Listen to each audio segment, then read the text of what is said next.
Hi everyone, it's week 6 and time for your overview for Humanities 103 Mythology. Quick look at the course schedule. You have some readings. Actually, you have mostly videos for this week. And then you have one discussion post that is due on Sunday. And you'll notice there is no peer response for that one. So it's just based on what you have read this week. And you'll be responding in your discussion post. All right, quickly back to the list of your readings. You'll notice that we have the Norse myth of creation, the Babylonian creation myth, Egyptian creation myth, Chinese, the Maori, which are the indigenous people of New Zealand. So lots of different areas around the world, different cultures. And what I'd like you to do as you watch these videos or read the text is think about two things.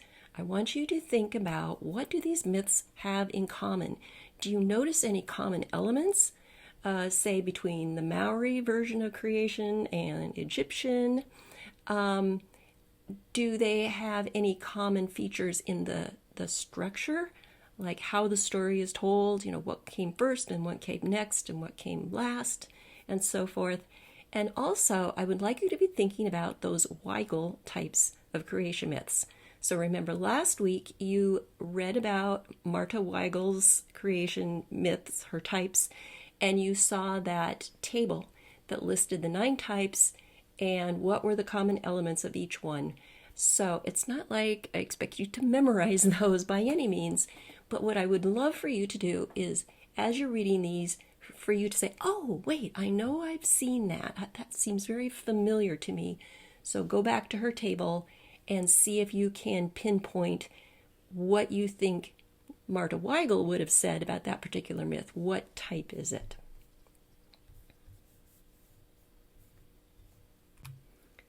All right, let's take a look at your discussion post for this week. So what I'm asking you to do now is to take 2 of our readings and apply them to some of the myths that you've been either reading or watching. So I said in this week's module, you read an article titled The Origin of Creation Myths by Lawrence Trevett. He has a very interesting approach to this subject through the lens of psychology and more specifically psychoanalysis, as he's attempting to develop a comprehensive theory that explains why nearly every culture on Earth and throughout history have told creation myths that have similar details. So whether you agree with this guy or not, and I have to say, some of his stuff might be a little far-fetched, but you have to admit it's interesting, it's compelling, and I really admire people who are really curious and thinking about these particular things. So your discussion post has 2 parts. They're both due on Sunday. The first part is the summary. So after you've read the Trevett article, I want you to summarize the key features or the key elements of his argument. So what are those key things that he says appear in all of these creation myths, and why? And that's the key thing. It's not so much what they are, but why they appear. What story details does he indicate are shared among cultures, and what is his explanation? Okay. So devote about 250 words to that. And if you don't know, 250 words is roughly 1 page of double-spaced text in Word. So that will help you kind of judge, your word count when you're formulating your answers here. Part 2, analysis and comprehension. I would like you to choose 3 creation myths that you've read or listened to in the last 2 weeks of this module. For each myth, list the title and country or culture of origin. And then I want you to analyze it using Trevett's theory.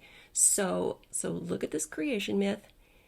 What elements in there do you see that could conceivably be explained by Trevett's theory?